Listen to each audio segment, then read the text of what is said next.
Before we talk about where we are, we must first remember from whence we came. Marty Schottenheimer brought winning football back to Kansas City and built what is now known as Chiefs Kingdom. We transitioned from a team built on its defense in the 90s to one of the most dominant offenses and return men in NFL history, led by Dick Vermeil. In 2012, a 2-14 Chiefs team displayed disastrous play on the field and turmoil off it. We asked to save our Chiefs, and in came Andy Reid, who immediately turned this franchise into a perennial playoff team. Then, on April 27, 2017, the Chiefs broke free from their journeyman quarterback restraints and drafted Patrick LeVon Mahomes. In 6 years with Patrick at the helm, we're back-to-back champs and a dynasty headed towards a three-peat. We are unrelenting for this city, these players, and this team. This is the show for the Allies. Arrowhead Allies.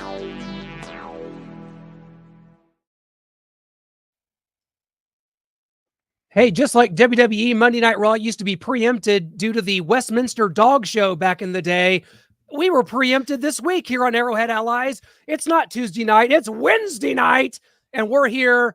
We had to bump it a day, but we're not going to miss this. Chiefs are 3-0, and there's three of us here today. No Shaggy Shane Williams. We say hello to you, my friend, for wherever you are in the world.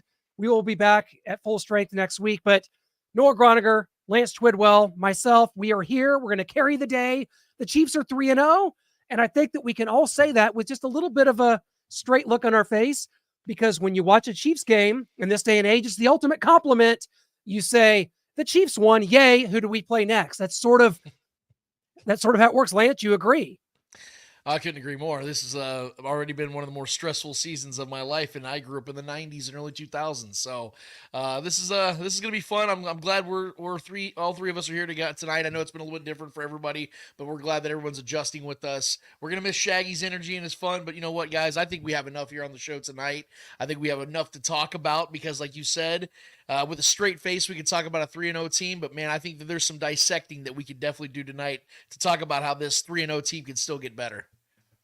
Yeah, it was a close game against the Falcons, as they all are. So I don't know why I even said that, because we all know that they're all close games. But got a Justin Simmons interception here. We'll look at that a little bit later via the film, the coaches all 22 tape. And then we've got the Brian Cook pass interference that everybody wants to talk about, and the refs are in the Chiefs' pockets. Well, are they? This is from Breakfast Ball. Total penalties here. This is something that NFL fans around the league are not going to want to see and talk about. Chiefs are the fifth most penalized team out of total penalties, penalty yards, third most, penalty differential, 11th worst. So, Lance, the NFL fans don't want to see this. They don't want to talk about it. They want to talk about how the Chiefs have the refs in their pocket. They paid them off. There's a script, anything other than just anointing the Chiefs and saying they're better than everybody. You ever get in an argument with somebody and you stump them on every turn that they go with in the conversation? They switch narratives, or they, just start saying a bunch of things, and they eventually get into a corner where they have nothing left, to where they just start saying the most hyperbolic crap you could think of. That's where NFL fans are now, anti-Chief fans, because there is now that thing. It is no longer just a Bengals fan or a Buccaneers fan. You're now also an anti-Chiefs fan in some regard, to the people that are now playing with this conspiracy theory that somehow, some way, the NFL is trying to fix games for the Chiefs, a team that's in the middle of the market, a team that is, I think, 27th in overall sales, a team that does not have any true value outside of the last 6 years when it comes to relevancy in the NFL, as we all know so well, which is so funny when I hear people talk about my team that I grew up loving and adoring for the last 30-plus years, trying to tell me that the fix is in to help my team, the team that has done nothing over my entire life, like I said, until Patrick Mahomes' era really came about. What I will say about this, though, is it's also funny in this particular moment, because we know that, when the Chiefs are in primetime games, all the eyes are watching. We're seeing the Chiefs, setting new records on CBS, on every network they're on, and we're going to see that continue as Patrick Mahomes continues to dominate the league. But the eyes are on it, so now it's becoming even more amplified, because now people are looking for it. They're anticipating it, that if there is a call, right or wrong, and admittedly, most people will admit these calls have been right and right on the money, they still are of the belief that it's to help the Chiefs. What I find funny about this particular game against the Falcons is down the stretch, and again, this game was way too close for comfort. Shouldn't have been this close. We'll talk about the Chiefs' issues, red zone inefficiencies, things like that led up to why this game was such a nail biter. But what I found funny was in the fourth quarter when people were trying to say that Brian Cook pass interference play, which was bang bang, by the way. I didn't like that he face guarded, but it was bang bang so close that they didn't call it, was the fact there were 4 penalties called with about 5 minutes left in the game. 3 of them went against the Chiefs. So when we sit here and we talk about it, we look at these graphics and we hear facts like that, we realize something, that these anti-Chief fans are actually correct. The Chiefs do get all the calls. Just not in the way they think. Just not in the way they anticipated. It's actually the Chiefs are getting all the calls against them. And they're overcoming them. Do you guys not remember a couple of years ago when that game when Jamar Chase went off for over 200 some odd yards and a couple touchdowns against the Chiefs, when they had like 3 different left tackles, Joe Tooney's playing left tackle? You guys remember how horrific the penalties were in that game against the Chiefs? And we were all talking about it, about how we never wanted to see that crew, officiate a game again. Carl Sheffers became a big thing in this league, with the Chiefs, and whether he'd ever officiate a Chiefs game again. We heard Joe Burrow himself, after that game in particular, talk about how, we got several calls in this game. And no one seemed to care about that. No one seemed to talk about, is the fix in for the Bengals? No one seemed to care about that. But because the Chiefs continue to dominate the league, and now it's becoming where they were once this adorable winner from 2019, where everybody liked old Patty Mahomes and the wizardry he'd show on the field, to now, well, of course the Chiefs are in the AFC Championship. Of course they're in the Super Bowl. The league's helping them. They want them to be the next dynasty. Yet, again, the facts show the opposite. So it's because of the fact that the Chiefs are now the new Patriots, the new team to hate, because they win so much that people have to come up with something else other than just admitting they're just better than everybody else. That's what it's come to, guys. Yeah, we got DDT in here, despite what Lance is saying, and he's speaking the gospel there. Well, Lance, I'm sorry to debunk all that right there, but yes, DDT is correct. The Chiefs pay the rent. Now, here's a team where I don't know if they get all the calls or not, because they're never in a primetime slot. Nobody watches them play. They've not been relevant for 20 plus years. The Raiders is a team that I don't know if they get calls or not, because they're not in relevant football games. I don't know if the Arizona Cardinals get all the calls or not. Are you familiar with how the referees officiate Arizona Cardinal games or Carolina Panther games? Maybe DDT should know about that one. Yeah, I wasn't really paying attention to the refs in the Raiders game this week. They were too busy getting obliterated by a washed 36-year-old Andy Dalton with maybe the worst franchise in the NFL. So I was too busy watching them just getting shelled by a guy that hasn't played meaningful football in his career for about 4 or 5 years. So forgive me for not paying attention to the refs in that game. But yeah, that's what I saw in that one. Was it 36-22, guys? I think Andy Dalton was the first quarterback this season with over 300 yards and 3 touchdowns in a game. I think that's correct. Yeah, I think that's correct. Andy Dalton, man, put on a show against them Raiders, and they got the Browns, yet the Raiders are coming for us. I guess if they can pull one off us and lose the rest of their games, that's good with the Raiders fans, as long as they can do that. Let's get to the film, though, because Lance, you talked about some red zone inefficiencies, the offense not clicking. Yes, we're winning these games, but there is something to look at. The Chiefs have to get better, and they usually do as the season goes along. This is Mahomes' footwork here. We're going to look at this. He tries to get it out to Rashee Rice, and it's kind of dies on him as it's going and hits the ground right in front of Rashee. You'll see Mahomes drop back here, and this will pause, and you'll see the circle on his foot. He's kind of dragging his back foot there, and so the ball dies on him. He doesn't get enough on it. And so Mahomes has talked about in press conferences this week about how he needs to get back to his fundamentals, how he needs to focus on his footwork. And that stuff's kind of getting lost on him, whether it's the left tackle issue, whether it's things being rushed in his head. But he definitely has to get that footwork corrected because you don't like seeing that. And there's been too much of that from Mahomes early on this season. He usually corrects as the season goes on, but you don't like to see it. Oh, there's no question about it. And Clint, I think you would agree with me when I say this, that these are all fixable issues. But at the same time, it's okay. And I know a lot of Chiefs fans don't want to hear this. It's okay to be critical about these things when it's happening. I remember in 2021 when everyone was talking about Patrick Mahomes, is he broken? Remember, that was the whole theory for like the first 7-8 weeks of that season. No, what happened was he was just having mechanical problems. He was in his own head. He was having mechanical issues, and he fixed them. And then you saw him come alive, and he ended up having a great second half of the season. They went back to the AFC Championship, had a meltdown. We don't have to talk about that. The point I'm trying to make, though, is you see this, and you see it on film, and you're thinking, well, that's not a talent issue. That's not a problem with the team. It's just an execution problem. This is what the team is dealing with this season, is they're just not executing. That goes all the way to 15. I said it during the game when we'll talk about it in a second, when it comes to the turnovers he's had so far. He's got 4 interceptions already this season, which is unheard of for him in September. Usually he never turns the ball over in September. It's I think there's a little bit of a carelessness, and I try to put myself in the shoes of someone as talented as Patrick. If I had an arm like him, and if I had accomplished as much as I have so quickly, I think sometimes you almost have a little bit of an arrogance to you where you're like, I'm going to fit this ball in this little tiny window, or I'm going to, touch past this one right over the safety's hands, and it's going to land right in my receiver's hands. And sometimes they get a little careless, a little reckless. And quite frankly, when you're on primetime as much as the Chiefs are, you like to show out a little bit. We've talked about this many times on the show about how when the Chiefs are on primetime every other week, it seems, the nation's watching and people are paying attention to you. You like to just show out a little bit, put a little extra sauce on things, or make it look a little easier than it actually is. And sometimes it bites you in the ass. And that's exactly what's happened so far with Patrick. I think that he came into the season thinking, I'm going to have Hollywood Brown, I'm going to have Travis, I'm going to have Rashee, I'm going to have Pacheco, I'm going to have all these little pieces around me, and we're just going to fly, we're just going to do our thing.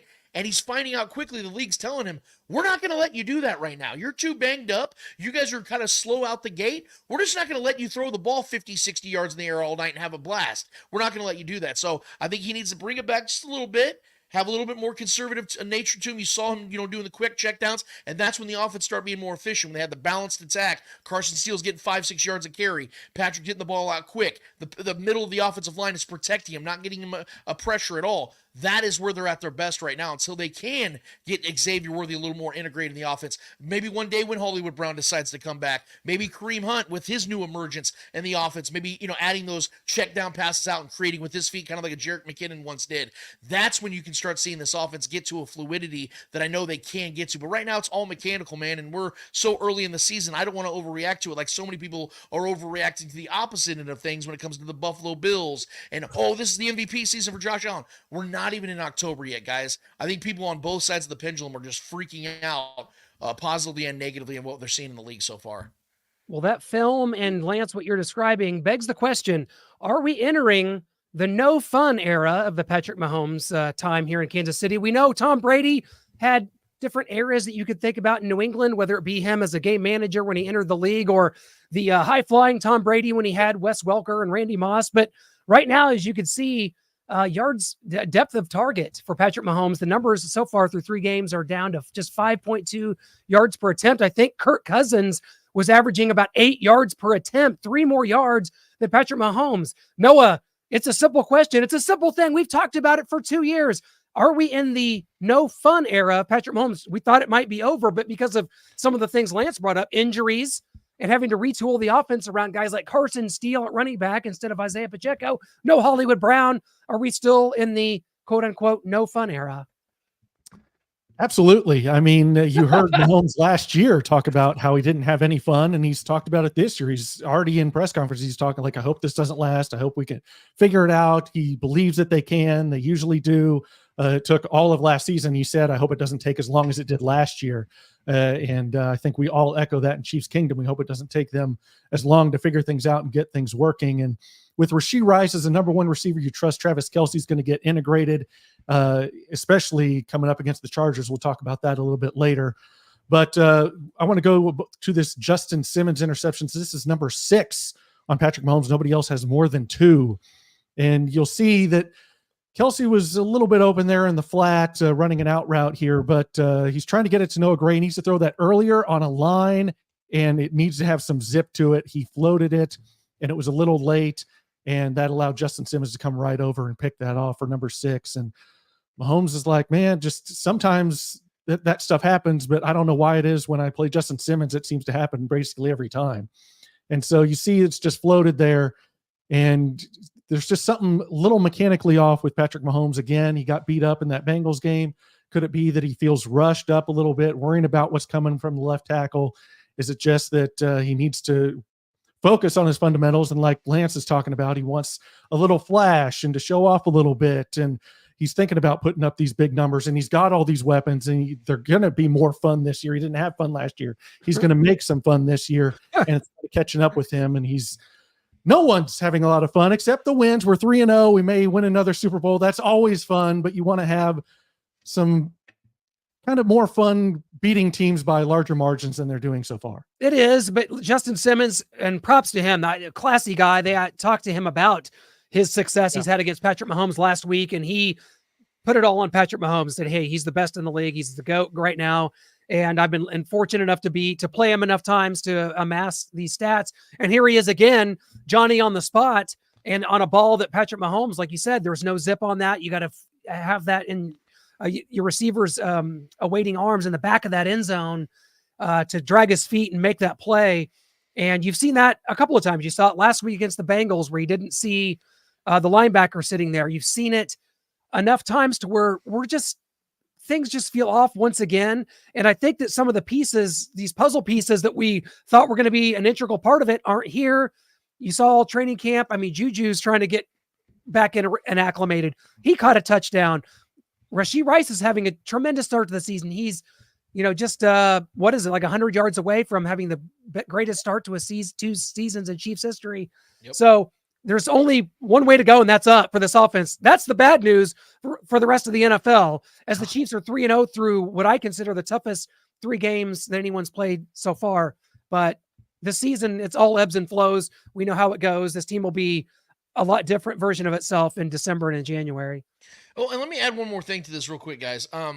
Something else that I've also considered in the middle of my rage during these games when they're going on, and how pissed off I get because of just how I use this analogy. The Chiefs keep leaving meat on the bone. I feel like they're not eating the whole chicken wing, man. And that is upsetting me.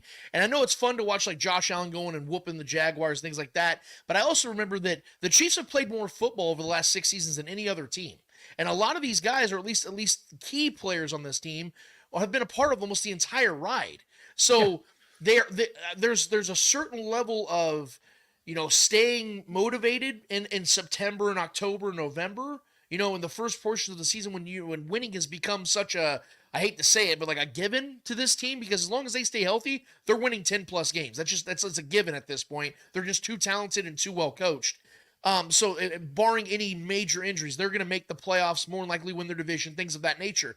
And then Travis Kelce's admitted this several times, and I think this actually plays a little bit into what's going on with him, as he says there's a lot of times, man, where I feel like I'm kind of just sleepwalking through the regular season because we're so ready for postseason games. That's why you see this team take it to another level when the postseason hits. It's just because that's where they're at now. Is they're like, okay, the moment the games matter the most, we show up. We're going to do our jobs. We're going to bring our A game, because also the fact, guys, that we know, and the Falcons admitted this, every team that you've seen, the Bengals who are 0-3, hi, Solomon Wilcots, we talk about how the Falcons, talked about right before the game, this is the biggest game we've had in this stadium for many years. It ain't about Arthur Blank getting in his own Ring of Honor, which, by the way, he suggested and accepted, but it's also the fact that this is everybody's Super Bowl. You're getting everybody's best shot every week. So as much as I'm pissed off about the Chiefs and the way they play, which they should play better, especially in red zone and situations, things of that nature, at the same time,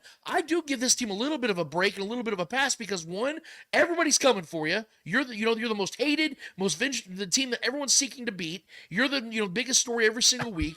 And also, you're playing, you're trying to just get to the postseason healthy to go and try to three-peat. Yeah, the pressure that's on them is immense, man. I can't imagine trying to carry that. Sorry for the laughter there. This comment from DDT that says, a Raiders fan saying you don't want to see us in the playoffs. That would be impossible, DDT, if only it were an actual possibility. I never burst into laughter like that in the middle of a show before, so I'm grateful for that opportunity. So. Thank you so much for providing that. We thank you for coming here. I'm not sure why you're not tuned into some Raiders show. You're always here. Thanks for being a fan of ours. Yes, we love it, DDT. We love you for being here. And I'm going to go to this 4th and 2 that Mahomes kind of dirted to Xavier Worthy. Everyone's saying Xavier Worthy stopped. He shouldn't have done that. He ran the wrong route. Andy Reid came out and said Xavier stopped because he saw someone else. He didn't want to go into his zone, and that person ran the wrong route. Everyone believes that he's talking about Rashee Rice. And so you'll see this play against the Falcons, and then you'll see a very similar concept kind of flip. They're running it reverse in week 1 against the Ravens. So you'll see kind of 2 versions of this and how Rashee ran it correctly against the Ravens and incorrectly also due to the coverage that the Falcons played here in week 3. So you'll see this. Rashee runs it, and he's way too close to Xavier there, as opposed to this against the Ravens. Rashee is about 4-yard separation there, and he's much further away. He's much more upfield than Xavier Worthy, and we're just going to roll this again. So you see how close he is to Xavier Worthy there. Xavier's like, oh, I don't want to get in the way of this. This is going to Rashee. And so he stops. And how much more upfield that Rashee gets there. Yeah, I think I think I'm on Xavier's side there. Yeah, you've got these photos here. I said there's 4 yards of separations. This is the game against the Ravens. And Rashee Rice goes over the tight end's defender. This is Noah Gray in this situation to help him kind of get further upfield. And then if you go to the Falcons game, he goes under the tight end, and that's Travis Kelce, under the tight end's defender.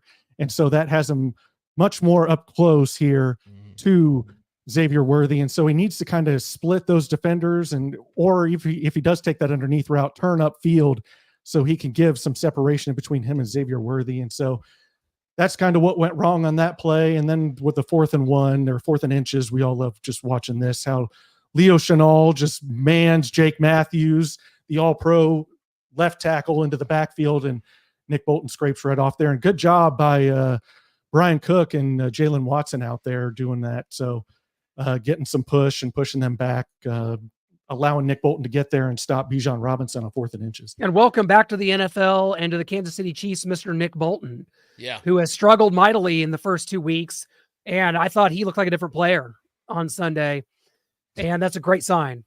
That's a great sign. It's a great sign just because we've heard former players also mention that he needs to get his legs under. Patrick's talked about it as well. Patrick Mahomes has talked about on radio, in local radio, about how Nick didn't play in training camp. He's been dealing with injuries and he's finally getting his legs underneath him. You can tell this is Nick Bolton, where healthy Nick Bolton.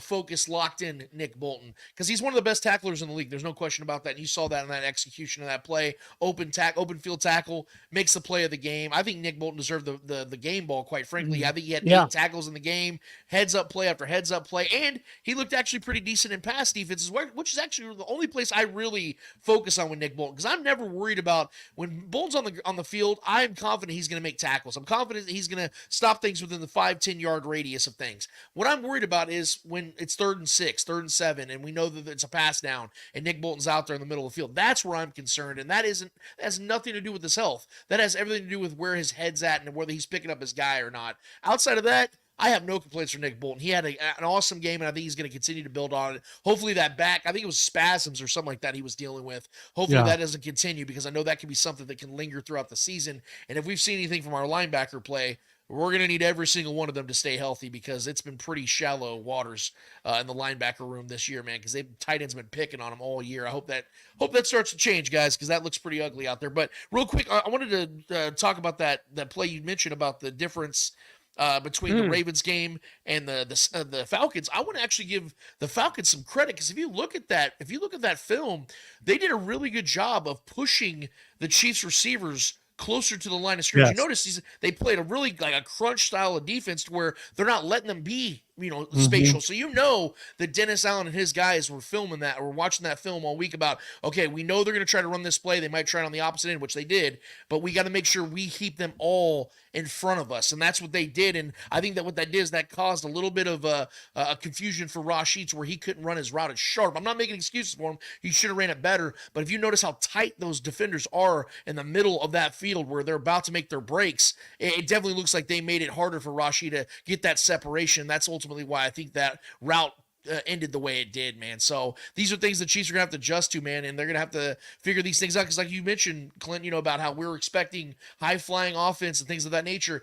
I hate to say it, guys, and this is just how it is right now. The Chiefs are going to have to play more of a 2023 style of offense until they get healthier, because right now they don't have the dogs to go out there and chuck the ball all over the field. It's just not there. Unless Juju can turn the clock back and can stay healthy and become that guy he was in 2022, I don't see it in the way I know they're intentionally conserving or reserving Travis Kelce through the regular season.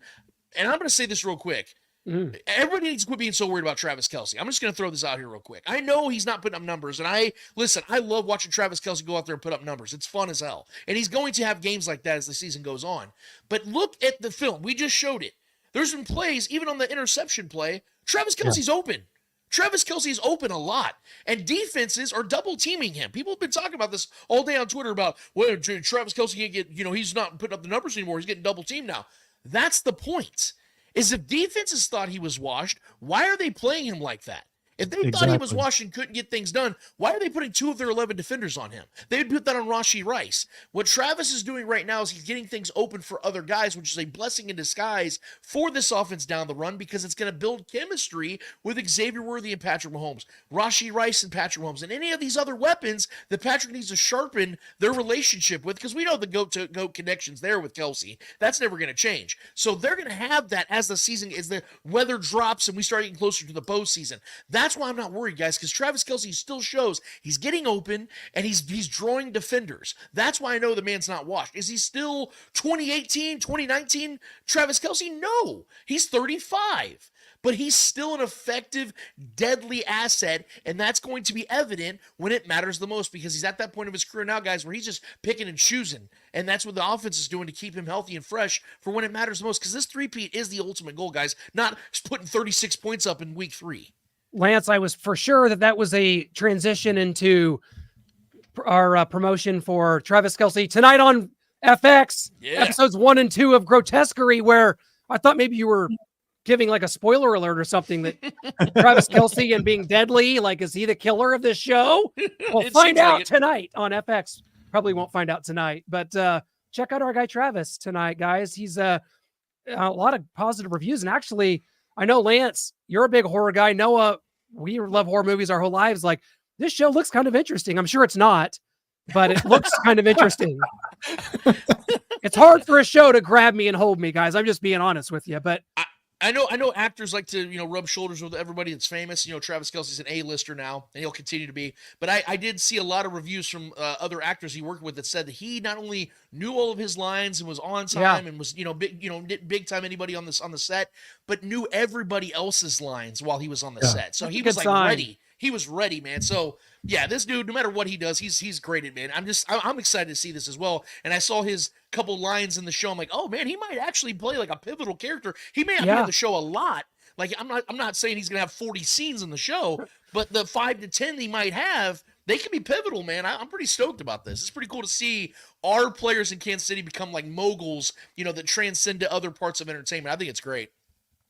One of our fans, Shaggy Shane here, says Kelce will be lucky to get 700 yards this season, but if we win the Super Bowl, I don't care if he has 400 yards for the season. I think Travis echoed those sentiments today on New Heights, where he said it's all about winning games. And Patrick Mahomes reiterated that, which means there's a narrative out there that they want to push out, which is that Travis Kelce is not concerned about these stats. I think deep down, it grates at him a little bit. We saw sort of the forlorn look on his face, and maybe that's because Taylor wasn't there in Atlanta. Don't know why she wasn't. Really don't. He also said like that. Anybody of course, he wants to catch the ball and have a lot of yard, like everyone does. But as long as they're winning, he's good with it. So, don't you guys think that Travis is now a victim of his own standard? Because you have 7 years of at least 1,000 yards and 8 to 10, 12 touchdowns. That now when he's going to have top 5 to 10 tight end numbers, it's like, is everything okay with Travis Kelce? Like, imagine 10, 15 years ago, a tight end getting 700 to 750 yards, 5 to 7 touchdowns. That's a really good season from a tight end. That's Rob Gronkowski's averages over his last 5 seasons in the NFL. He only played 11. So that's 45% of his career. And he averaged 748 yards, 48 receptions, and 5 touchdowns. Travis Kelce's probably going to have that at age 35. Right. Rob Gronkowski at age 32 was making AARP commercials. So I'm just saying, guys, like this is there are levels to greatness. And Travis Kelce is showing us that he's been great for so long that when he's 16, 17 yards short of 1,000 yards last year, we're sitting here wondering, is he washed? Is Travis Kelce? I mean, I know he led all tight ends in yards and receptions, but is he okay? Like, and then you see him go off in the postseason, like, oh, he's still Travis Kelce. That's what's going to happen this season. Yes, his numbers are going to go down this year, but that's also a good sign because you're seeing Rashee Rice running those routes that Travis Kelce's ran for the last 5 seasons. You're seeing him being implemented as that next successor because that's how it should be when you're 24 years old, not 34 years old. You need to now be the focus or the focal point of the passing game. So this is a good transition we're seeing. It'd be scary as hell if 35-year-old Travis Kelce was still the guy they had to go to in order for them to score points. You know how terrifying that would be? Absolutely. I mean, you spoke it right there. Geez, I just can't wait for everyone to get off his back and for Kelce to finally start getting some yards here. And I think that could happen against the Chargers, but people are talking about trade Hollywood here. I don't think you can do that. He's injured on IR, out for probably the entire regular season. I don't know who's going to want him either. But if you do listen to him, I caught his Twitch. I was able to get this off his Twitch. We're going to listen to some video of Hollywood optimistic about his return. He's going to come back right on time. And then he gives us a little script, a little view into the future. If he has a script, somebody asked him for the script in his chat. He's like, I'll give you a script. I got something for you. Come back right on time, though, chat. I'm going to be back right on time, man. It's going to get real cold, and we're going to get home field advantage. And then here come me. Here come me out the woodworks. Training my ass off. Fresh legs. Best shape of my life. I'm out there running faster than everybody. Everybody beat up. They slowed down. I'm already was running faster than everybody regardless. Now it's going to be even worse. Because they done went through hell and high waters. And Ramey gonna have to deal with it. You better hope we don't play the Ravens. Because that's just what's gonna happen, chat. I'm not gonna lie, bro. That's from his Twitch, Hollywood Brown 5. Go give him a follow. But you love hearing that. He's optimistic about coming back late in the season, maybe the postseason, and showing out for Chiefs Kingdom and earning his one-year prove-it deal. I sure hope so. This has been an unfortunate turn of events for the Chiefs offense, for Hollywood, who's on a one-year deal and trying to get paid through the next phase of his career. That could have been here. Probably not, but there could be a blessing in disguise here, gentlemen. Hear me out, because Hollywood Brown is going to miss this entire regular season. Hey, you get him back. Maybe you get him back for the playoffs. Maybe it's a divisional game. Maybe it's the AFC Championship game. Maybe it's the Super Bowl in a three-peat. And Hollywood, fresh off of that, just looks in the mirror and says, man, this might be the place for me. I want to prove what I could do in this offense one more year. And having not had a regular season to put on tape to show other teams, maybe there's a chance the Chiefs are able to bring him back, because it doesn't matter now. We're not going to need to talk about next season, but the Chiefs are going to have some personnel issues they're going to have to address on multiple positions. So, hey, you like what you hear from Hollywood there. I want him back. I wanted to see him in this offense so bad because I've been a big proponent of his, even when his numbers started going down in Arizona. You look back when he was drafted in the 2019 draft by the Baltimore Ravens, he scored the game-winning touchdown against the Chiefs back in 2021. Actually should have been a Chiefs victory, but Clyde Edwards-Helaire fumbled that game away. I still have PTSD from that. Joke intended. Cancel me later. Ask questions now. Hollywood, we love you. We want you back, buddy. And I hope through the grace of God, it happens. I'm actually very excited about this potential because I actually believe Hollywood, first of all, and second of all, I love the fact that he's putting receipts out there because he's the type of guy that wants to deliver on said receipts. I love it when guys talk because that means that, you know what, you have one choice now, you got to walk it. And I think that he's putting pressure on himself to get back and become a part of this, be an asset to this team three-peating. And I know that was his mentality the moment he joined this team because obviously money wasn't what he was looking for. He got $7 million in total. I think only 4 of it was guaranteed. And we know, like you said, a blessing in disguise is he might probably come back for the 2025 season, and you're looking at probably half of that at best for him because his market's going to dwindle big time. But here's the best thing about this is that even if Hollywood Brown was to come back and he doesn't put up big numbers, having that threat back out there on the field And knowing the chemistry that him and Patrick have been building in the offseason, you saw early and often in preseason, Patrick was looking his way. He wanted big things with Hollywood. But let's say that doesn't happen. Let's just say he's out there and now the defense has to, assign a legitimate defender for him. All that's going to do is open up everything in the middle for Rashee Rice and Travis Kelce. The two guys that we know at the end of the day are going to be the primary targets in this offense no matter who's out there. So this is only going to be a blessing. And let's also mention the fact, guys, that while the Chiefs are adding depth at running back pretty much because they have no choice, Isaiah Pacheco is also set to come back right around the same time, if not a little earlier. So we're looking at this team, this offense in particular, adding multiple threats back to it. One we've never seen before, and one we know is a guy that's been an absolute killer in the postseason for this team in the backfield. So this is why I get excited and why I can overlook some of the things they're going through right now as they continue to stack victories. Because if you get to 5, 6, 7, and 0, you know you're making the playoffs at that point, barring any major injuries. And if you know in the back of your mind, dude, if we just stay healthy and maintain things, we're about to get two studs in this offense in December, early January at the latest. I don't know how that doesn't excite y'all, especially when, like I said, you see it and you hear it in Hollywood's voice, the excitement of knowing that he's going to play a role in this. Oh, and did I also mention, guys, there's a guy on the defensive side that no one's paying attention to that's about 2 weeks away from returning, 2 to 3 weeks away from returning. Thank you. Thank you, boys and girls. A man who was an absolute animal before he got hurt in that Ravens game, was playing a huge factor in the Chiefs getting to another Super Bowl. That man's coming back too, guys. So, look, right now it's not fun. I think we all three can agree with that. I think the chat would agree with it. This season's not been fun so far, but they're winning ugly, and they're about to add studs on both sides of the ball. Y'all, trust me when I say, guys, when January gets here, we're all going to be feeling a lot different about this team than we're feeling in September. Yeah, and kind of advancing to the Chargers game, their next game on the schedule for the Chiefs that I'm guessing will be close no matter who's injured, and there are a lot of people injured. Joe Alt is not going to play in the game. They say Rashawn Slater not going to play in the game. We're still waiting to see Joey Bosa. I haven't heard a lot on that front, whether he's going to play or not, if he's going to push through.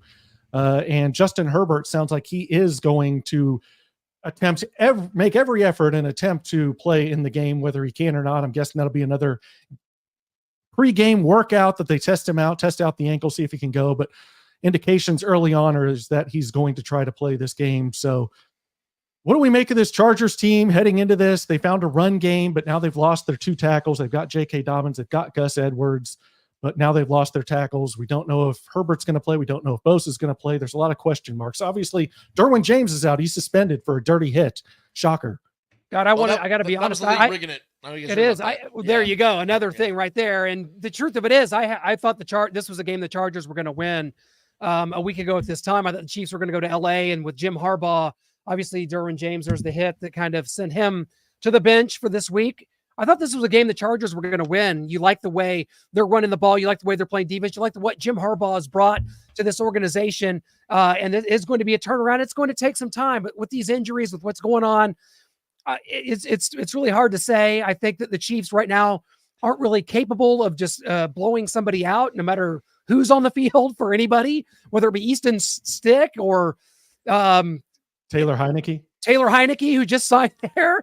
We played against Stick last year, who was horrendous. And these tackles being out. But yeah, I mean, the Chargers, there needs to be, Noah, we talked about an ESPN 30 for 30 made about the Chargers and every year and the injuries, because this was a Chargers victory, guys, until this happened. Lance, you kind of laughed at me for that earlier in the week, but I don't care because you picked the Colts to make the playoffs. I'm holding to that, damn it. They can still do it. That division sucks. Well, you're right. What we saw from the Jaguars and heck, even the Texans. That's true. Can't quite yet. But no, I think this is the Chiefs aren't capable of blowing out a team right now. I don't care who's playing quarterback or the personnel. If they played the Panthers next week, I would be picking a 24-20 victory. So. Well, okay, this is what I'll say, because I agree. The Chiefs are just obsessed. We talked about it. Nail-biter finishes. They don't like to blow people out. They just play, they just walk through games. It almost feels like they're sleepwalking through games half the damn time, and they still find a way. Which, by the way, the Chiefs managed to still cover the spread this week against the Falcons. I can't believe that's even true, but it's actually true. But when it comes to this matchup, when I first saw the first thing I saw as soon as the Falcons game was over, I went and looked at the spread. The Chiefs were opened up as 9.5-point point favorites. And of course, I scoffed at that because I'm like, what is Vegas thinking? But then you start to see the injuries, like you said, tally up. I mean, my God, dude, the Chargers right there, they have like a Hall of Fame lineup in their injury report, man. It's all their best players are hurt. And here's my thing. The Chiefs are averaging 25 points per game this season. Okay, guys, 25 points per game. If I was to say the Chiefs are going to score exactly 25 points with the way their defense is playing, which, by the way, is the perfect matchup or the perfect nightmare for the Chargers, because the one thing the Chargers offense has done this season is ran the ball very well, and the Chiefs have one of the best, if not the best, rush defense in the NFL. They have shut down legit running backs. Look at these numbers right here. That is proof in the pudding right there, and I hate to break it to you guys, but nobody on the Chargers are better than any of these three guys right here. Maybe Chase Brown. I don't know. That's debatable. But Bijan Robinson might be the best running back in football, and Derrick Henry's a surefire Hall of Famer. So I'm looking at this matchup, and I'm thinking, if the one good thing the Chargers offense can do is run the ball, and the Chiefs defense, who we need to give credit to because we can sit here and criticize the offense, let's be real, man. The defense has been awesome this season for the most part, like at least when it comes to the results. And look, if I was to tell you guys right now, the Chiefs score exactly 25 points, don't you think that the Chiefs this could technically be a blowout by the score of indication of a 25-10 kind of game, 25-13? Like that's technically a blowout. It's technically, yes. Yeah, you're right. I'm not saying it to be sexy, but like I do believe the Chiefs defense can do their thing, and I think they will. Well, just in time, we are going to be welcoming our guest this week. We're talking Chargers and Chiefs. We're welcoming our good buddy, Lorenzo Neal. Lorenzo, welcome on, buddy. How's it going? Hey, I'm great, guys. You guys got me in driving in the traffic. I'm trying to make it happen. I was trying to give you guys a different background, and I couldn't do it. Sorry about that, fellas. We won't hold that against you. I know you once won a wrestling match against a sumo wrestler in Japan, so I'm not taking you on for any insubordination. I can appreciate that. Lance, go ahead. Okay, hey, Lorenzo, first of all, man, it's a pleasure to talk to you. Grew up watching you as a Chiefs fan. I will admit, I actually was a big fan of you and Phillip Rivers, a couple other Chargers guys, but don't tell anybody that. Luckily, we're not on air to talk about it. But, you know, the thing I've always wanted to ask guys like you and Tony Richardson and some of the other great fullbacks throughout time, man, is that I think it's without question that the art of the fullback has been lost on this generation of football.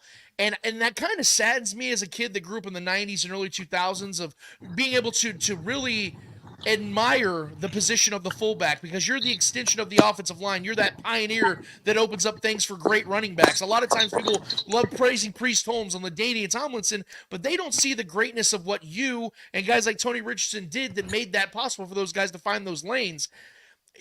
Kind of walk me through what you've seen and the differences in the NFL today as opposed to your time. And do you see the same thing? Because obviously, like I said, the fullback position's pretty much gone away.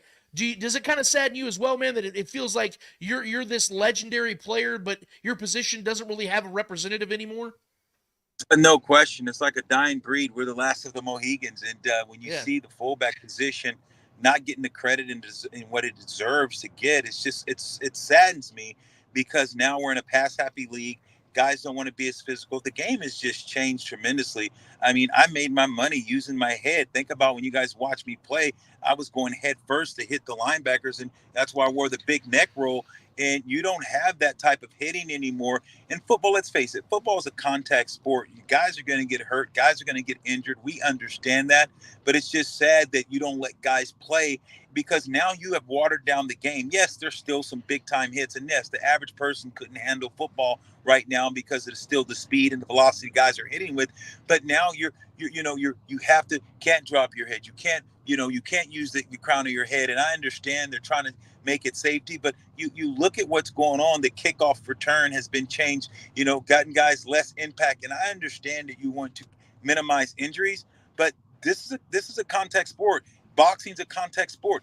This is something that guys understand what they sign up for. The biggest thing is just take care of guys when they're done. Make sure you have the right insurance. Make sure the league takes care of these guys. That's what it's about. I think you keep trying to prevent and trying to stop guys from getting hurt. I understand that, but just do the right thing afterwards. But yes, the fullback position was one of the toughest positions, because you're a lineman in the backfield. You're hitting guys that he's there at 5 yards, you're at 5 yards, and then it's a car crash every single time. You're not engaged like offensive linemen. You're 5 yards deep in the backfield. The linebacker's 5 yards deep, on the other side of the ball. And then when that hole opens up, it's just you and that guy. But That's what football is football to me, because now you have a watered down, and now you don't have fullbacks. A lot of teams don't even carry them on the roster. In the fullback position, it's not as physical as it used to be. Yeah, and Lorenzo, I wanted to ask you about, you mentioned, you used your head in the game. Kind of a two-parter here. Would you wear a Guardian cap if you were playing in the game today? And what did you make of the Derwin James hit, and should he have been suspended? Yeah, I think you suspend a guy for one game. I don't think so. I think you find the guy. You just go ahead and find him and do what you would do. I think you throw the flag. Okay, you find the guys, and you hopefully get better. But to suspend guys, I just don't think it's right, because these guys, they're just trying to tackle guys. They're trying to play physical. They're trying to set the tone. You were in a physical game last week against the Steelers, a team that hits hard, and they could throw that head, the targeting. They can throw that every single game, every single play, darn near, if they really wanted to. I just think that, by suspending a guy, especially of that caliber, when you have a team that really needs him with all the injuries the Chargers have, and now Derwin James, a guy who was probably going to be guarding Travis Kelce, who we know was a nightmare, and now all of a sudden you put the Chargers with the injuries they have for both tackles, your quarterback, and now all of a sudden, now also one of your best pass rushers. That's some tall cotton for the Chargers to be able to overcome, to beat the Kansas City Chiefs when you're not going to battle with all your arsenal. Well said. And just my other one, would you have worn a Guardian cap if you're in the league today? No, I wouldn't have. I wouldn't have wore one. I understand guys wear one. It's nothing wrong with wearing a Guardian cap. It lessens probably some of the the hit. But I wouldn't have wore one. I like the physicality of it. I don't want the heavy extra on my head. But a lot of guys wear them. You're seeing more of the guys wearing it, but I don't think you'll see the whole league. I don't know. In 5 years from now, we don't know. It might be mandatory that they make everyone wear it. But no, I wouldn't have worn it. Lorenzo, take us into this matchup here on Sunday, Chiefs and Chargers. A big opportunity for the Chargers. The Chiefs, kind of a ho-hum 3-0, but defending Super Bowl champions, coming into Los Angeles there to SoFi Stadium, where it's $22 for a beer, I might add. And the Chargers are a bit of the walking wounded here. We pulled up the graphic right before you came on. We know the injury situation. We know Derwin James is out, suspended here this week. Justin Herbert with the ankle, probably going to be able to give it a go. We're not sure about Joey Bosa. Both tackles look like they're out. The Chargers are already experiencing a lot of injuries here. So what do you make of this matchup here as Jim Harbaugh tries to really notch his first big-time win as coach of the Chargers? Yeah, I think it's going to be tough. It's going to be a tall order. But you know what? I call this game. This is the alley cat. This is the alley cat game for the Chargers. When you grew up as a kid, you see a stray cat and the cat takes off. You say, "Here, kitty, kitty, kitty." You try to beat him. No, he's going to take off. You can't catch him. You don't have a chance. But what happens if that cat ends up in your garage and the garage is closed and you back that cat into that corner? Those claws come out and he is going to fight. And that's what the Chargers. They're that alley cat. They're a cat right now that's injured, that's down. They're backed in a corner. You're going to have to fight, because the Kansas City Chiefs, they're not going to take it easy on you. They're not going to sit guys. This is a game that they want to knock you out. Andy Reid is going to say, guys, they're injured. We got to beat them up. We got to jump on them quick. We got to show them why they're injured. We got to let them know that they're not going to stay in this game. So Kansas City, don't be surprised if they try to come out early and impose their will. But this is a Charger team, to me, that's resilient. This is a Charger team that went toe-to-toe with the Steelers, that were landing body blows and had a chance in that game. And just, the injury bug in the Steelers, just one of those teams that's going to keep on pushing, keep on hitting. So I think this is a very, very great test for the Kansas City Chiefs. But I'm going to tell you right now, this is not going to be a walk in the park. Even you're down 2 tackles. I'm just telling you, for these Chargers, they know you don't want to go down 3 games in your conference. You understand that you have an opportunity right now to make some noise. The Chiefs, they're riding high, haven't played great, haven't got Kelce and Mahomes on the same page yet. And the Charger fans know they don't want it this week, where Kelce wakes up and Aaron Mahomes get on the same level. Because if you look at Mahomes, guys, yes, I think the guy's the best quarterback in the league by far. But you see 5 touchdowns, 4 interceptions. When you look at Kansas City, it's not like they've been lights out. They can very well be sitting at 0-3. You think about Baltimore. If the guy catches the ball the toe game, he stays in bounds, go for 2, could have lost that game. Look at the second week. You're playing against a team in the Cincinnati Bengals with Joe Burrows and that team, and they had an opportunity. And then, you look last week, against the Atlanta Falcons. But some kind of way, they find a way. I kind of think the Kansas City Chiefs guys, in my opinion right now, they got the Jordan rule going for them. They're the Michael Jordan of the league. They just intimidate you. Not that Jordan didn't get away with anything.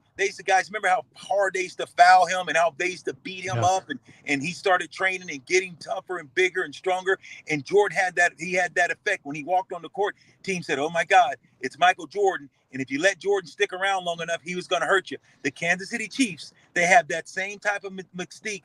They were a team that people are like, it's the Kansas City Chiefs, so they're okay, but they're a good little team. But now, Kansas City Chiefs now, guys, they are on the radar. People know now that the Chiefs are the team to beat, and people are gunning for them. But guess what? When you're the champ, you got to knock the champ out. And Kansas City Chiefs are the champ, and they live for these moments. They find a way to win football games. And this is going to be one of those weeks that you get to see the Chargers hopefully give it their best and give Kansas City Chiefs their first loss, even being injured. Well, I just want to add, you bring up, the Jordan comparison for the Chiefs. I mean, MJ won 6 titles, so that means the Chiefs are about halfway there. So I hope you're willing to see 3 more, Lorenzo. I'm just saying. Okay, that was nice. You worked that in good. You got me there. I asked for that.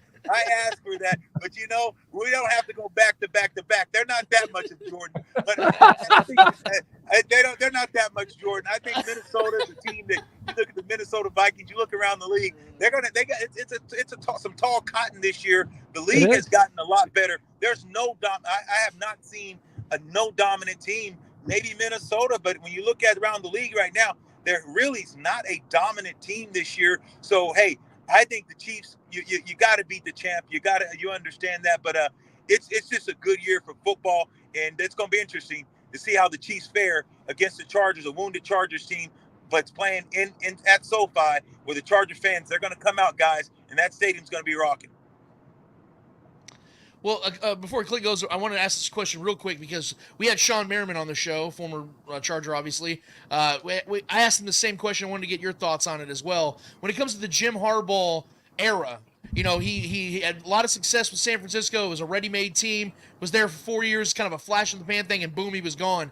Goes to Michigan, has 10 years, finally wins a title. He's out. Now he's with L.A., the pressure's on because the expectations are there for him to turn this franchise around, become a winning program. I kind of want to get your ideas on it. Do you anticipate this is going to be one of those situations more like the 49ers situation where in 3 or 4 years it's changed and fixed and they're in AFC championships? Or do you think it's going to be more of a long-term thing where it's kind of like Michigan where he really ramps this thing up and by year 8, 9, 10, this team's an actual real-time Super Bowl contender? Oh, yeah, I don't think, guys, I'd be remiss. I know you're still high on your Kansas City Chiefs because anytime you got Mahomes, you got a chance. But let's be real, guys. Let's be candid. You know it. I know it. Mahomes plays his best ball when Travis Kelce's playing well. Travis Kelce, guys, newsflash, he's 32 years old. This guy is he's in love. He's getting ready to start a family. He's got the supermodel. We understand he's got Taylor Swift. Let's go, boys. You guys know he thinks he's a singer now. He thinks he's a movie star. He's changed his wardrobe, his clothes. He's dressed different. He's Pretty Ricky now. He's Julio Inguacio. Does he want to play football or does he want to be a star? I'm telling you, this guy still wants to play football. I'm giving Travis a hard time. He's hungry. He wants to win. But guys, let's face it. When Mahomes and him, if they're not on the same page and if they're not really clicking, they are beatable. They are beatable. They are a beatable team. If Travis Kelce and Mahomes aren't on the same page, yeah, Mahomes going to be great for another 10 years because he's a good pocket quarterback. He can throw the ball. But Travis Kelce, guys, he is a game changer, and he and Mahomes on the same page. The creativity and the freedom they have. But guys, if he's not playing well, this is a beatable team. So no, to your question, it's not going to take Harbaugh 8 or 9 years or 7 or 8 years to get to a championship, 4 or 5 years to be a champion. No, they got a quarterback in Justin Herbert, who's one of the best quarterbacks in this league. Hey, They don't have necessarily great receivers. They don't have necessarily great tight ends. But you know what they have? They play smash mouth. They're tough. They're physical. And I wish when they get healthy, they're going to show you KC Chiefs that they can play a smash mouth type of game and be physical and run you guys out of your own stadium in a couple weeks when they have to come back for the rematch. So this is going to be a good game, guys. I'm telling you right now, this is not a blowout. We'll be on next week if you guys want. I'm telling you, the Chargers are going to give this team hell in spite of the injuries. Love it. We will welcome you back, Lorenzo. And there's been a little too much animosity here for my liking. I like to bring people together. I'm about love and friendship and camaraderie. So it was Marty Schottenheimer's birthday on Monday. He would have been 81 years old. So if you can share one or two great Marty stories with us, we would love it. Yeah, man, Marty was a great guy. And, you guys had him there in Kansas City. He's a team builder. Not necessarily a guy that necessarily wins championships, but I'm going to tell you what, you knew what you were going to have out of Marty Schottenheimer. Your team was always going to compete. They were going to be there standing when the dust clears. Marty Schottenheimer, a great guy, great person, a great mentor. He was a great man. And yes, you watched him in Kansas City. You saw him with the Chargers. He knew how to compete. He made those teams great. He's a patriot. He's a builder. He's a builder of men. I mean, this guy was amazing. I remember, LT. I remember we had a bad game, and Marty comes up to LT in the meeting, talking. He goes, "LT, look, I'm gonna get on you. I'm gonna go hard on you. So just understand that." He comes in the meeting, just piss and vinegar. We got to get better. We got to play more. LT, you supposed to be, and just going, and everyone's like, "Wow, that's LT." And then we get out, and Marty's like, "LT, I'm glad you didn't get out. Thanks for letting me yell at you like that." So Marty knew how to push buttons. He knew the guys to go to.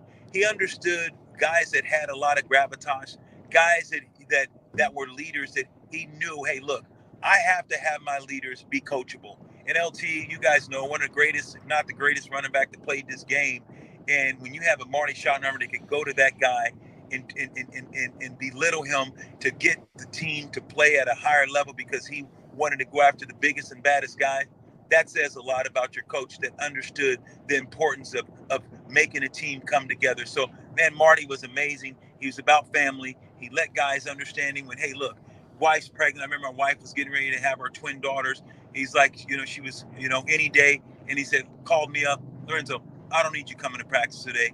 You stay home. You be there with your wife." I mean, Marty Schottenheimer, man, was just an amazing person. He's missed. Love him and his family. Brian Schottenheimer was our coach too, and Pat, his wife. They're an amazing family and amazing people. Wow, we've gone all over the place, Lorenzo. We've gotten some predictions on this Chiefs-Chargers game. We've gotten some great insight there on Marty, who made a big difference in our life as well. And we were so privileged to interview you with the Super Bowl last year. We had a great conversation and to develop this relationship with you. So I'm going to toss you up a little softball as we're heading out here, because I know you're one of the great Fresno State Bulldogs of all time, my friend. One of the all-time leading rushers in Fresno State history, to be exact. And you're wearing what looks like a UCLA shirt right now, formerly of the Pac-12. Well, Fresno State is coming for the Pac-12. How do you feel about that league reforming and your Bulldogs heading to that major conference? Yeah, you know what? I hate that. I wish that they would have been able to join when SC and all those other big teams were in there, because, look, SC, we used to slap around. You just talked about me being one of the greats. Yeah, SC, guess what? We ran SFLA, baby. Big Four, I was 2-2. I was pretty in the face and slim in the waist. I was MVP of the Freedom Bowl. We ran. They had Curtis Conway. They had Willie McGinnis. They had all these big-time stars. And us little country boys, they said we should have been their housemates. You know what we did? We motorboated them. That's right. So we're coming to the Pac-10, Fresno State, and we're going to come to do two things in the Pac-10. We're going to chew bubblegum and kick ass. And on Saturday nights, baby, we're going to be fresh out of bubblegum. Go Dogs! I'm so glad I asked that. Wow. I'm a hero. Hey, real quick. So I can't top that, but just real quick, man. I've always wondered this question, because I know you played at a time when the Chargers were in San Diego. I want to ask, just on the record here, man. If you had the choice, if it was your decision, would you have the Chargers still in San Diego, or are you good with them being at SoFi in LA? Absolutely. They should have never left. They should be in San Diego. This is a San Diego team. I've talked to so many fans. So much history is gone from there now. But I'll tell you right now, everyone blames the Spanos. You guys know, man, it's about money. The community in San Diego, the higher up, sometimes you guys know politics and politicians. Man, you got to realize that tax that they were going to put, it was going to be for out-of-towners when they come in. Now you got thinking about what's the thing that everyone comes to, Comic-Con. When you take certain things from the city and you had an opportunity to build the city, build a new stadium, you could have got a Super Bowl. A lot of things could have came good out of this, and it's sad when selfish people in that has nothing to do with the game have those things. It's just not good for the city. It wasn't good for the team, and unfortunately, the Spanos got it bad. They got it. They get the most of the rap, but I know that family wanted to still be in San Diego. Well, Lorenzo, last thing here, I just wanted to plug your Believe in Chargers, and you're also on 95.7 The Game. What kind of friends would we be if we didn't help you plug everything you got going on? Thank you. You guys are the best, man. Let's do it again soon, guys. Let's do this again because we're going to be seeing you guys again. But shoot, I'll tell you right now, the first team to 17 wins this game. I don't see this.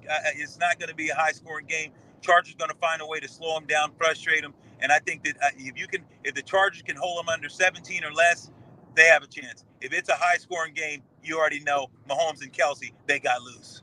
Hey, Lorenzo, we love it, man. Thanks so much. We'll talk soon. No Always worries. an honor, Cheers, my guys. friend. Take care. Lorenzo Neal, guys, is so awesome. I can't describe it. We had this conversation with him at the Super Bowl that went on for like 25 minutes, and it was just like he's so intense. He brings it, and he's rarely wrong. There it is. Look at that. Man, what a night. What a time it was. And to be able to connect with these people is what it's all about for me. I don't do this for myself. I don't really care if my opinions are known or heard. I do it because to connect with these athletes, man, that are a part of our fabric, the reason that we do this. And Lorenzo Neal, one of the great fullbacks of all time. And now I can say, honestly, he's a friend. Yeah, and I also love the fact that he decided to throw one of those. Motorboat son of a. That was amazing, dude. It was built for speed or built for comfort. You know what I mean? It was one of those things. I know, that was a moment. And that was great, man. Who would have thought a question about the Fresno State Bulldogs joining the Pac-12 was going to ignite such passion and you brought it vitriol? I knew it would. Man. That was great. We don't talk a lot of Pac-12 here. Maybe we should here on Arrowhead Allies.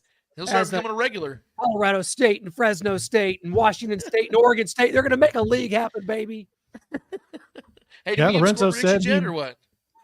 Yeah, we're going to get to that. Lorenzo wants to come back next week. He wants some smoke after the Chargers lose, but we will get to predictions. I'll start it off here. I think the Chiefs, Travis Kelce eats against the Chargers. I think it's going to be a coming out party for Mr. Travis Kelce, the famous actor, game show host, and apparently football player as well.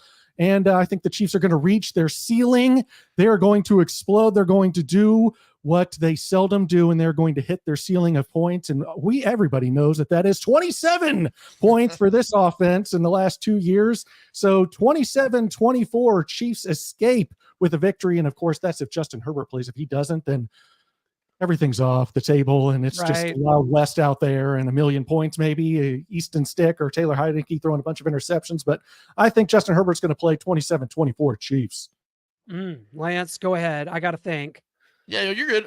Listen, just for the record, I know this sounds like, oh, you're a Chiefs fan, but no, honestly, I hate when players get injured, regardless of what team they're on. So look, Justin Herbert is not right. He's really banged up, and he got his ass kicked against the Steelers team. He's without both his tackles in this game. I'm kind of hoping that Jim Harbaugh and the coaching staff does the right thing and sits Herbert in this game, which is why I'm going to say that I'm hoping that's the case they go. So in that scenario, I do believe it. I know Lorenzo, I wish I could get on board with him. I can't because I don't think the Chargers have the dogs on the defensive side in this game with Derwin James out and Joey Bosa banged up, Khalil Mack banged up. I don't see how they have the dogs to keep the Chiefs under 20, even though the Chiefs have had their struggles. I think the Chiefs are going to score right around 27 points. I'm with you on that, Noah, on that. I think that's what's going to happen. But I think that the Chiefs defense is going to show out in this game, regardless of who the quarterback is, because like I said, they're even more banged up on the offensive side. So whether Herbert plays or not, the run game being stifled out because that's all they can do on the offensive side, really, and the Chiefs are great on the defensive side, especially at stopping the run. The Chiefs are about as healthy as it gets on the defensive side of things.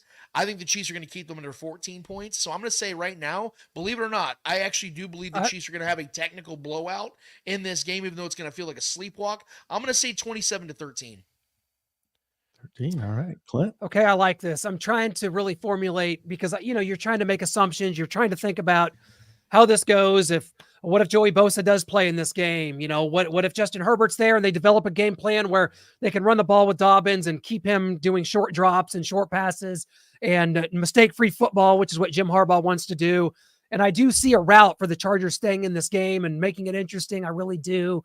But when it comes down to it, I'm going to go 23-17 Chiefs. That's a 6-point victory. For me, that's a lot of points. It is a lot. That tons of guns. I can't believe Clint's doing this. This is 23-17. I was good. And I think you drink before the show. I'm not sure what was in that glass. You've been sipping old Grandpa's gin juice. That is my apple cider vinegar with the mother with honey and cayenne pepper. If you guys want to get healthy, if you guys want to explore what it's like to have gut health for the first time in your life at age 40, you'll do what I do. I do it every morning, babe. I'm with you on that. Every morning. Mine's in the evening just because I feel like that it counteracts all the crap I've eaten throughout the day. So that's a good call, man. Either way, yeah. Noah, you're next. I know you love gross hot drinks.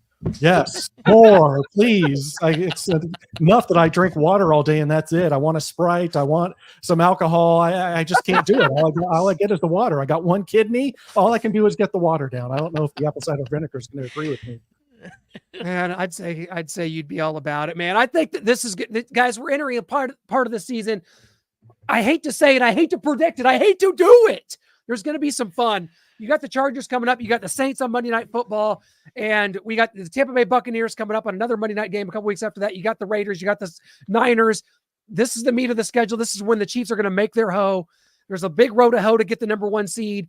And that may be decided in Buffalo in November. But for right now, the Chiefs are undefeated, and they're just going to keep plowing that path ahead and try to get that 1 seed and try to get their players back healthy. So thanks for joining us here on Arrowhead Allies. I had fun. More fun than a Chiefs game? Actually, yes. And we'll see if we see Lorenzo's face next week. We'll see if he'll show himself or if he's too scared after the Chiefs win by 6. He looks like Schweitzer. I know he looks like someone that could be scared. Go Chiefs!